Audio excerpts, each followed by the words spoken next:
Hello friends, welcome to my channel everyday છાયા.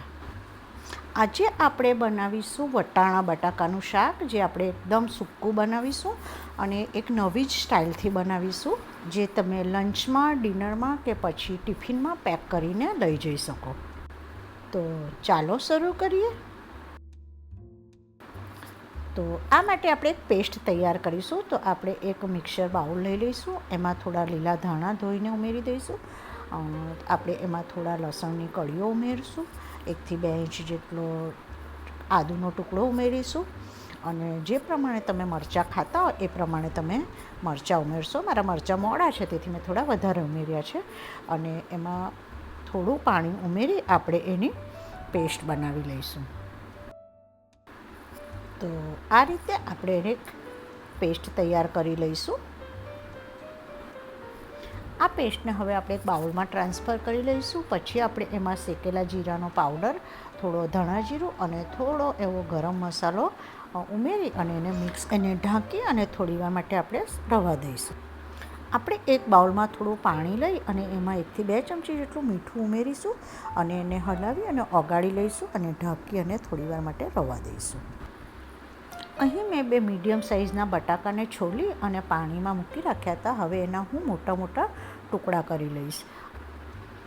આપણે હવે એને પાણીમાંથી કાઢી અને કોઈ કપડા પર થોડીવાર માટે 2-3 મિનિટ માટે રવા દઈશું, જેથી આપણે જ્યારે તેલમાં બટાકાને ઉમેરીએ ત્યારે ઉડે નહીં. આપણે હવે અહીં એક કઢાઈમાં 2 થી 3 મોટા ચમચા જેટલું તેલ ઉમેરીશું અને તેલને ગરમ થવા દઈશું.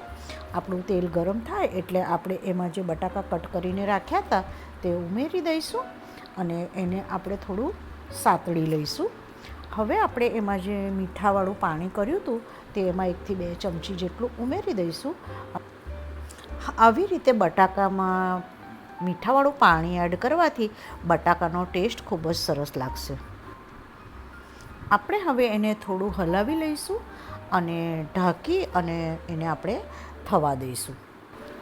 લગભગ 2 થી 3 મિનિટમાં આપણા બટાકા બરાબર થઈ ગયા હશે. તો આપણે ફોર્કની મદદથી એને ચેક કરી લઈશું અને આપણા બટાકાનો કલર પણ થોડો ચેન્જ થઈ ગયો છે. તો હવે આપણે એને એક બાઉલમાં ટ્રાન્સફર કરી લઈશું.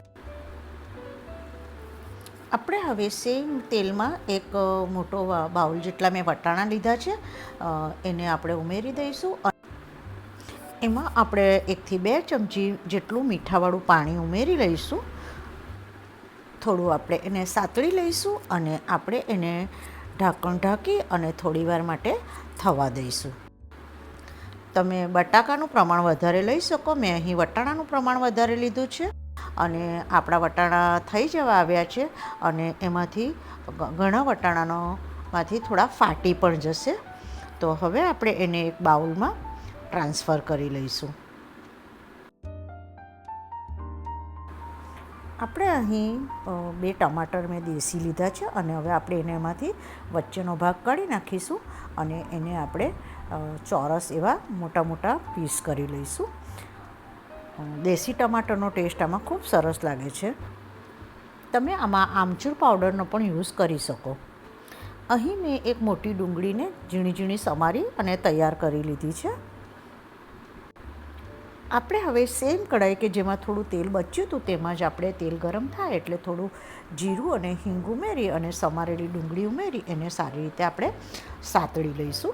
આપણી ડુંગળી એકદમ ગોલ્ડન બ્રાઉન થાય ત્યાં સુધી આપણે એને સાતળવાની છે, જેથી એનો ટેસ્ટ ખૂબ સરસ આવશે.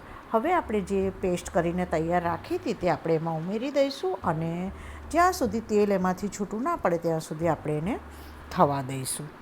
હવે આપણું તેલ છૂટું પડવા માંડ્યું છે તો એમાં આપણે થોડી હળદર અને લાલ મરચું તેમજ મેં થોડું કાશ્મીરી મરચું પણ ઉમેર્યું છે તે ઉમેરી આપણે સારી રીતે એને સાતળી લઈશું.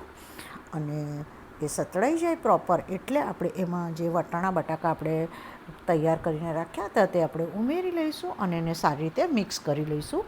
એમાં આપણે થોડું મીઠું ઉમેરી લઈશું. તમે જ્યારે પેસ્ટને સાતળતા હોય ત્યારે પણ મીઠું એમાં ઉમેરી શકો.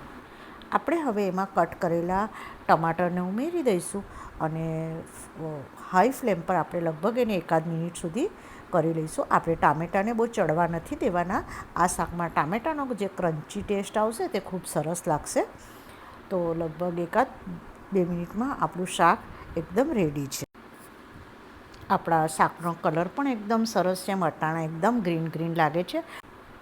જો તમે એકની એક રીતથી વટાણા બટાકાનું શાક ખાઈને કંટાળી ગયા હોય તો આ રીતે એકવાર જરૂરથી ટ્રાય કરજો.